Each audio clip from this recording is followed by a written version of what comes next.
Welcome back to another episode of Let's Go Camping. We have some exciting segments to show you this week. To start things off, we'll be doing an RV review with Chris Anderson from Mount Comfort RV. Let's take a look. Hey guys, we're here with Chris Anderson for the Mount Comfort RV review, and we're in a Newmar Kountry Star, so I'll let Chris talk about it. Perfect. So the 2022 Kountry Star from Newmar comes in many different sizes, anywhere from 34 to 40 feet. This particular one is a 34-footer that we're in, but there's a lot of space in here. So the number one question that you always have to talk to someone that might be entertaining this coach is are they okay with a queen-size bed? Because a lot of customers, that's a deal breaker. So we'll start there, because if they're not okay with a queen-size bed, then this is not the right one for them. We have many other floor plans you can choose from that would be good. But if you're okay with a queen-size bed, a lot of people just aren't wanting a huge motorhome these days. They want a smaller footprint. And so that's what makes this one so attractive, because it's a smaller footprint, yet you don't really give up anything. So what I mean by that is, so one of the things I always look for in an RV is great viewing angles for the television. Okay? Oh, yeah. So let's see. our Where's television, the TV? Exactly. Where is the TV? So let's hit this. And we have a nice 3-cushion sofa over here on this side and a recliner chair. Of course, the sofa makes into a hide-a-bed, but these are all directly across from the television. So you have tremendous viewing angle from really just about anywhere in here. Because even if you were, having your morning coffee and want to watch the, Good Morning America or something, you can sit right here on these chairs and be close to it, right here on the booth and be close to it. Or, you want to relax and catch a movie at night, you're definitely going to get the theater experience with the Bose sound bar and all of that good stuff. And then even the driver passenger chairs turning around, which is a great thing on a smaller floor plan, you're going to have good viewing angles from there as well. So that's always a bullet point I look for in an RV. Yeah, that's nice. So coming back, the next thing that I always try to look for is the refrigerator, because we buy a diesel pusher because we want to stay longer. We want to go places, and RVs typically have had really small refrigerators. This is a residential Whirlpool, big fridge with ice maker. Nice freezer. Oh, an ice maker. Exactly. Very nice. So that's my second point that I always look for in a diesel pusher. And pantry goes right along with big fridge. Very nice. Goes way back there too. Yeah. Next is, we have to have a bathroom that's good for longer term stays. It's one thing if you have a small camper and you're only going to be a weekender. Right. That's one thing. But when you're going to be showering every day in it, you want to have room to move around. This shower, I'll let you get a shot of that. It's actually a very sizable shower for a smaller motorhome. That door is really nice too. Yes, the door articulates in the middle instead of hinging like a normal door. And the reason they do that is maybe not apparent right now, but when this is all a slide room. So when the slide is in, if the door was traditionally hinged, it would not open. Okay. You couldn't get in. I mean, so that way you probably could. I couldn't get in no more than the door would open. So doing it like this, you get the full entry, and when you're in and the door's closed, it doesn't change a thing. But this shower size... I've got plenty of room in here. Elbows out. So that's nice for a smaller motorhome. Yeah. And you have a cupboard in there too. Yeah, you've got good storage in here, just like anything else. You've got your medicine cabinet. That might be hard to get on camera today, but there is good storage in the bathroom. Yeah, storage is always good. All right, let's check out the bedroom. All right. As we move back here, one of the first things we talked about was queen-size bed. And everybody wants all the goodies, but they don't want to give up anything. But they want it in a smaller package, but they don't want to give up anything. Right. So one of the things that people have to be okay with, like we discussed, was a queen-size bed here. But if you're okay with that, this is a roomy bedroom. There's 3 of us in here right now with plenty of room. Lots more storage back here. Absolutely. There's storage under the bed as well. And open up that cabinet for us. What's in here? Oh, man. Stackable washer dryer in a 34-foot motorhome. That is a rarity. That's awesome. So you can see you've got a lot of space. You've got good viewing angles, good storage space for longer term stays, a very usable bathroom, but The other thing that this actually has as well is great storage on the outside. Okay, I'm excited to show you the outside of this coach. There's a lot to talk about here. We only have a small segment on the show for our RV review, so let's get after it. All right. Right here is a cool feature. This is a Newmar exclusive. Normally, this is what it looks like. But when you get your campsite set up and you want to put your favorite flag out there, this slides right down in there. Put your favorite flag out there, whether that's the college you support, the American flag is obviously always a good choice.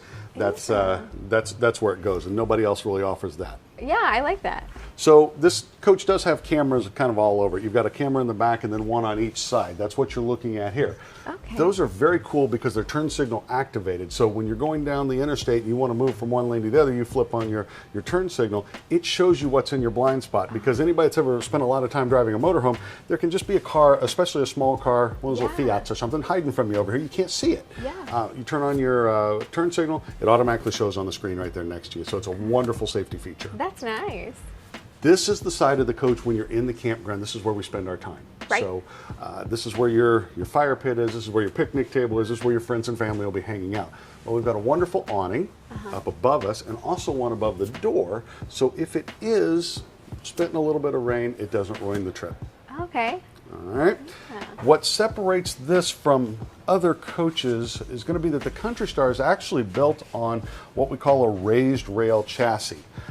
Most motorhomes have a frame rail from the chassis manufacturer that runs right through the middle down low, and you only have like this much above or below it for storage. Right. This, the way they manufacture that chassis is it raises up there in the middle like a bridge, and you actually have huge pass-through storage in here. Yeah. And again, these are built for longer term stays. This isn't your weekend warrior typically. This is somebody that's really going to be spending a lot of time in it, and storage is a premium, especially on a 34-foot coach. Yeah. Now, with most motorhomes, this compartment you see here, this is a door that doesn't even open, because people like to put the water tanks right in front of the dually axle here for good balance on the coach. Well, most companies, there's a panel there, but it's hidden behind a compartment that you can't open. With this, Newmar realized there's actually a good 6 inches of space that they can give you there, and pegboard to hang things on. And again, you cannot get enough storage. Yeah. I've never seen a pegboard on an RV. There you go. So that's something new. Oh, man. Talk about good viewing angles right out here under your awning. This is on a swivel as well, so this pulls out and you can direct it where you want. Bose soundbar, Samsung TV. You get the name brand stuff, not the names you've never heard of. Yeah, that's really nice. All right, move back a little further. Couple more little storage cubbies here. Okay. And then we get into, this is not a really exciting compartment, to be honest with you. This is where the batteries are for the chassis and your disconnect switch, that type of thing. But more importantly is what's behind there that we can't really see is the engine. This is a Cummins 360 horsepower, 800 foot-pounds of torque engine, so this will definitely climb the mountains. That's a lot of power for a 34-foot coach.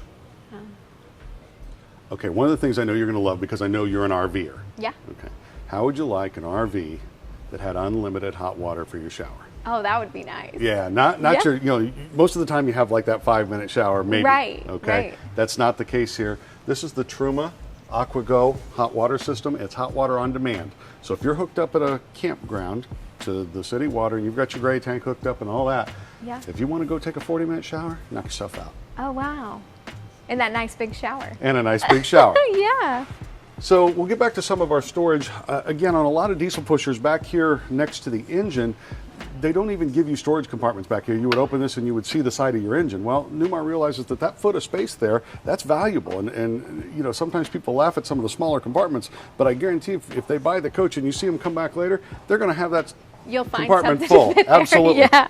So this is a 50 amp coach, which basically means that the power coming into the coach is enough to run 2 air conditioners, washer, dryer, all the things that this coach comes with.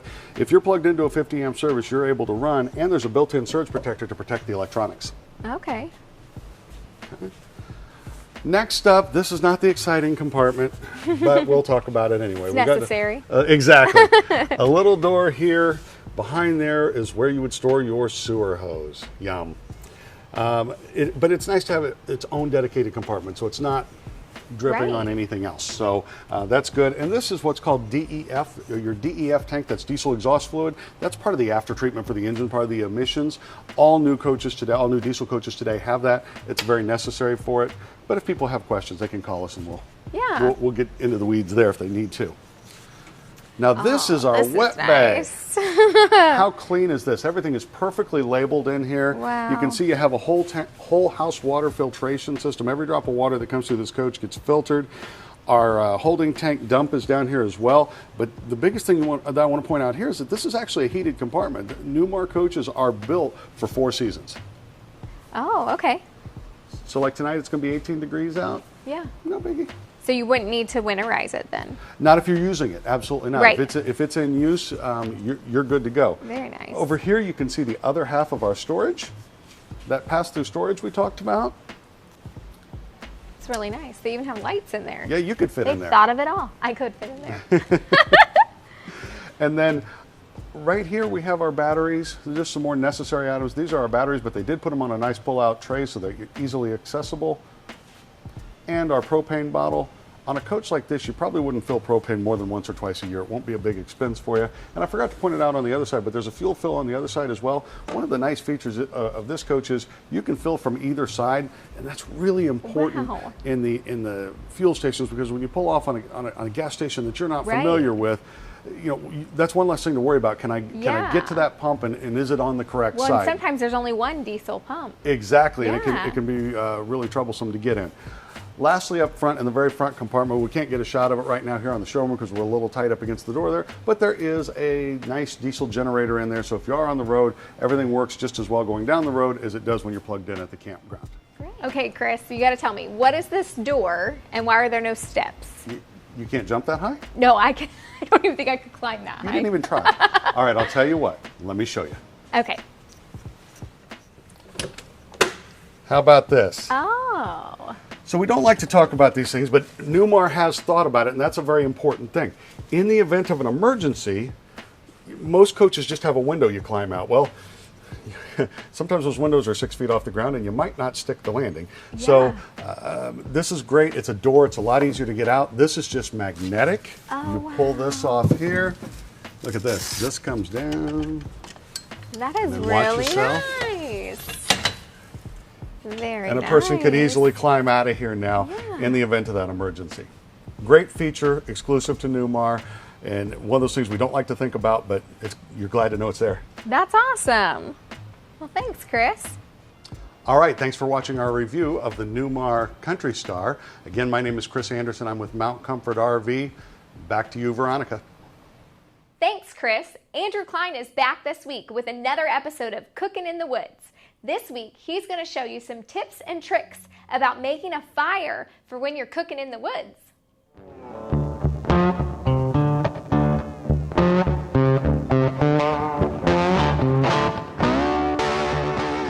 Hey y'all, welcome back to Let's Go Camping and Cooking in the Woods with Andrew Klein and Trax Barbecue.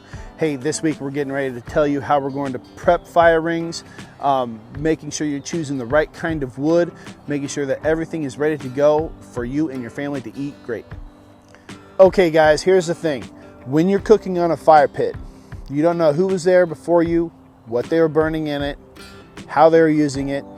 So the first thing you need to do is make sure you clean out the ashes. You don't know whether there's plastic, cans, spit, dirty diapers. I've seen it all. Cigarette butts. You don't want to be feeding your family any of that. You want to make sure whatever you're cooking in is as wholesome as possible. So the first thing to do is to make sure you take out all this ash. This one doesn't look too bad, but just to be safe, we're going to go ahead and get it out anyway.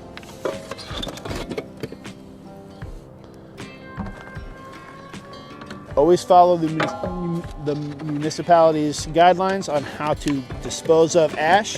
Don't go just dumping ash out in the woods. You can start a forest fire. Okay guys, we talked about using the fire ring and fire pit at your campsite. I like to travel with my own small pit. This one is a portable. It doubles as a fire pit, and I also have a cooking grate for the top. This is what I like to cook my meats and stuff on when I'm out camping. The other thing you need to think about is what you're cooking on. You don't necessarily want to buy those bundles and cook with that wood from there.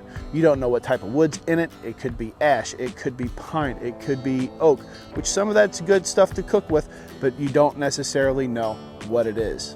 I personally like to use hickory, but it also depends on what I'm cooking. So if I'm cooking steaks or pork shoulder or even chicken, I like to use hickory, something that burns kind of hot and smolders a lot and imparts really good flavor. Things like pork chops, I like to use cherry wood. It burns a little bit faster. And things like pork belly, applewood. Applewood is the greatest.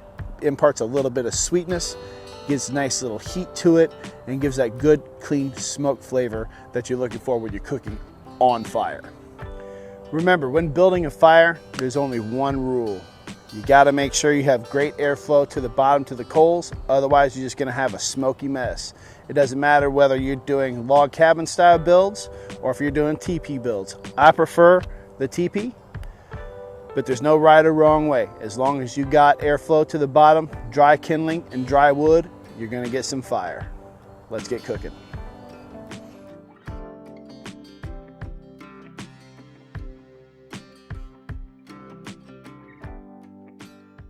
Thanks, Andrew. Now let's take a special look into Southeastway Park.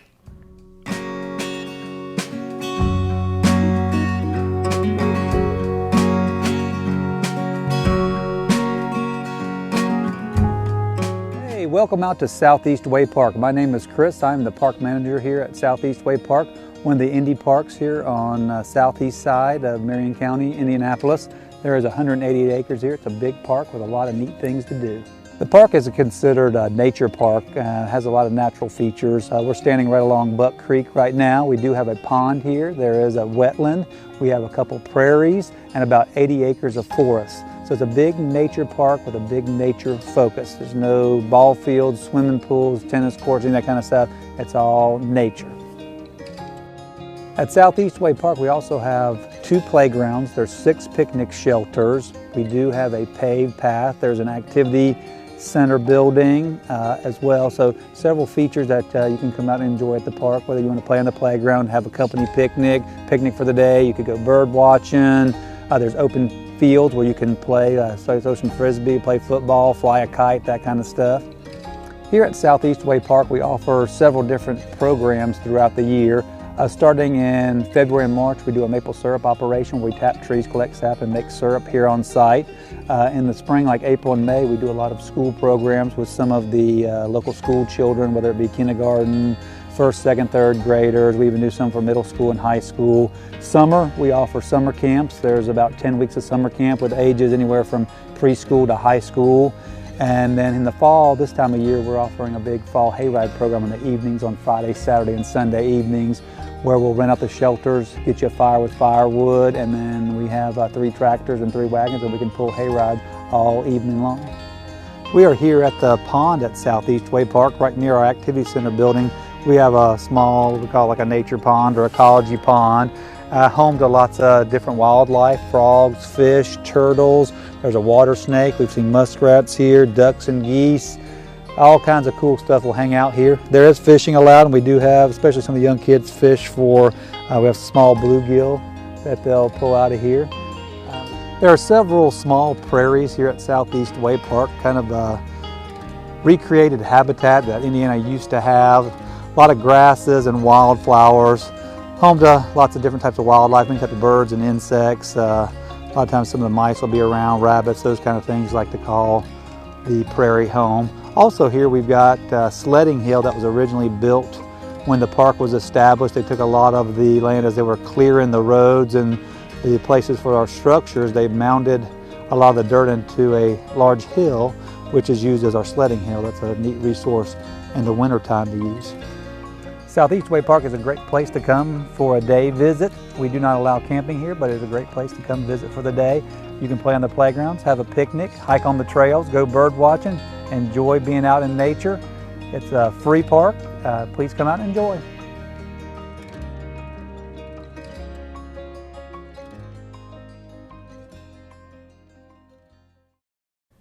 We want want to give Chris Martini and the rest of the team at Southeastway Park a special thank you for being part of this season of Let's Go Camping. And finally, we're going to send it over to Alex and Rocky for another episode of Travelin America.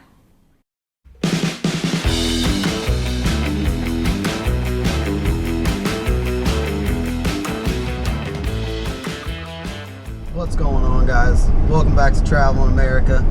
We got a pretty cool episode for you today. You can see him, this guy behind me is a cool dude I met at the place I'm camped out here at Highlight. First off, this dude's an all-American badass. I mean, he served 2 tours in Iraq. He's pretty private, but he was opening up to me a little bit about some of the stuff he was doing, and my hat goes off to that dude. Now, out of the military, he trains dogs. He doesn't like calling them emotional support dogs. He says that word's a little too tossed around these days, but I was meeting his dog. I don't really know what to call them. They're just badass dogs. I mean, you point, they'll go get things. They will defend you. He has words that aren't even in this language that if said, you don't want to be on the other end of that dog. He's training them to give to other veterans that need them, which is a beautiful thing. Like, hey man, let's convoy, let's go to Big Sky, and let's go have some lunch. We're going on one of my favorite drives. There's actually the valley itself is the Gallatin Valley. It's the drive that first made me want to move here. One big thing here at Travelin America is we just have the utmost respect for our veterans. I mean, without you guys, we wouldn't be able to do any of the cool stuff that we're able to do. Without people like the men and women who are just sticking it up the opposer's ass every day, keeping us on top, keeping us number 1. We're undefeated. There's a reason for that.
Just leaving Big Sky.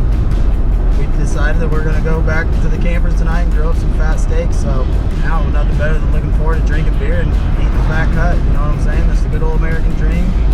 My American dude Mason, great dude, all American badass. The least I can do is buy the guy a freaking steak. I mean, come on. So I'll see you back at the grill. We'll get these things prepped up and ready to go.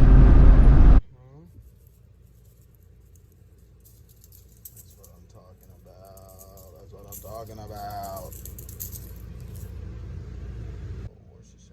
Never hurt nobody right there. Bam, bam, bam. Take notes, people. You don't have a lot of time. You're gonna grill a good, flavorful steak. Boom. All reliable. I think he's gonna let one of his guard dogs go for my arm. He's got the sleeve and everything, so. Let's see what it feels like to get bit by a fully trained guard dog with the sleeve on. This should be fun.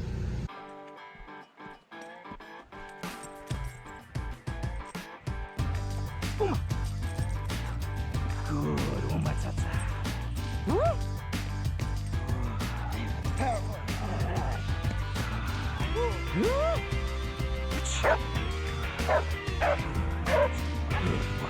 Oh my tata!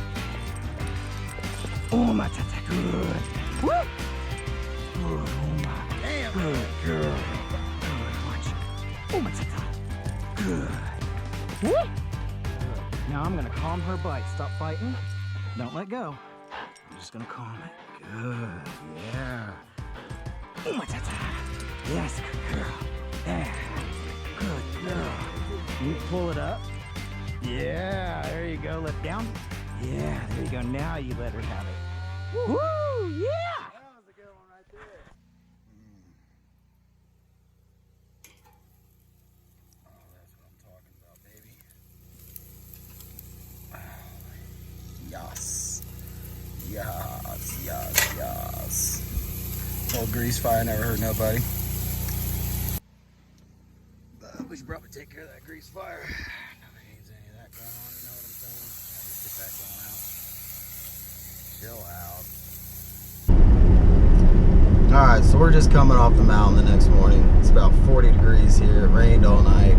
You know, meeting people like him that really just make this whole thing worth it and make it come full circle. Because you're not going to meet a complete stranger sitting inside of your home. So, you know, fortunately for us, we having to park our homes right next to each other, and so he's my neighbor for the week.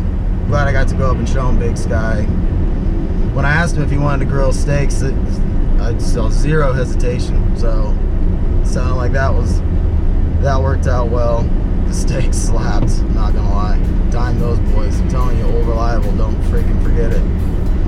I guess the talking point of this one is if you see a veteran, shake that person's hand. Showing your appreciation is something anybody would understand, and you don't have to go all overboard, but I love America. It's my favorite country. So that's all the time we have for this episode. Head to town and get some work done. So thanks for riding along with us. It's been a good time. We'll see you next time on Travelin America.